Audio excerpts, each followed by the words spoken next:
ശാസ്ത്രഭാവനകളെ വരവേറ്റ് ആലുവ വിദ്യാഭ്യാസ ഉപജില്ലാ ശാസ്ത്രോത്സവം. ക്രൈസ്തവ മഹിളാലയം ഹയർ സെക്കൻഡറി സ്കൂളിൽ അരങ്ങേറിയ മത്സരങ്ങളുടെ ഉദ്ഘാടനം വാഴക്കുളം ബ്ലോക്ക് പഞ്ചായത്ത് പ്രസിഡന്റ് അൻവർ അലി നിർവഹിച്ചു. 230ഓളം സ്കൂളുകളിൽ നിന്നായി 2500ഓളം കുട്ടികളാണ് മത്സരത്തിൽ മാറ്റുരയ്ക്കുന്നത്. ക്രൈസ്തവ മഹിളാലയം ഹയർ സെക്കൻഡറി സ്കൂളിൽ വെച്ചാണ് ആലുവ ഉപജില്ലാ ശാസ്ത്രോത്സവം നടക്കുന്നത്. ഉദ്ഘാടന ചടങ്ങിൽ കീഴ്മാട് ഗ്രാമപഞ്ചായത്ത് വൈസ് പ്രസിഡന്റ് സ്നേഹ മോഹനൻ അധ്യക്ഷയായി. വാഴക്കുളം ബ്ലോക്ക് പഞ്ചായത്ത് പ്രസിഡന്റ് അൻവർ അലി ആലുവ വിദ്യാഭ്യാസ ഉപജില്ലാ ശാസ്ത്രോത്സവ മത്സരങ്ങളുടെ ഉദ്ഘാടനം നിർവഹിച്ചു. നമ്മുടെ കുട്ടികൾ റവന്യൂ ജില്ലയിലേക്കും സംസ്ഥാന തലത്തിലേക്കും തിരഞ്ഞെടുക്കപ്പെട്ട് വിജയികളായി പോകുന്ന ഒരു വലിയ മേളയാണ്. സ്കൂളുകൾ തമ്മിൽ മത്സരമല്ല, ഒരു സാഹോദര്യ മത്സരമാണ്, ഒരു സോഷ്യലിസ്റ്റ് മത്സരമാണ്.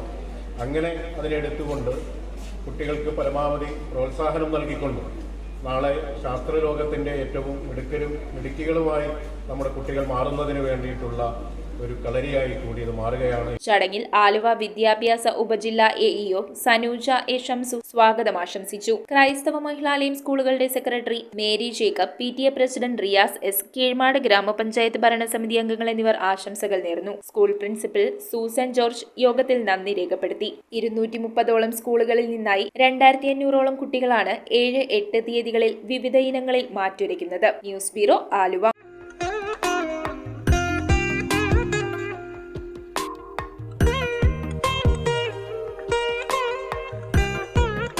Nakshatra Gold and Diamonds. Online delivery available all across India.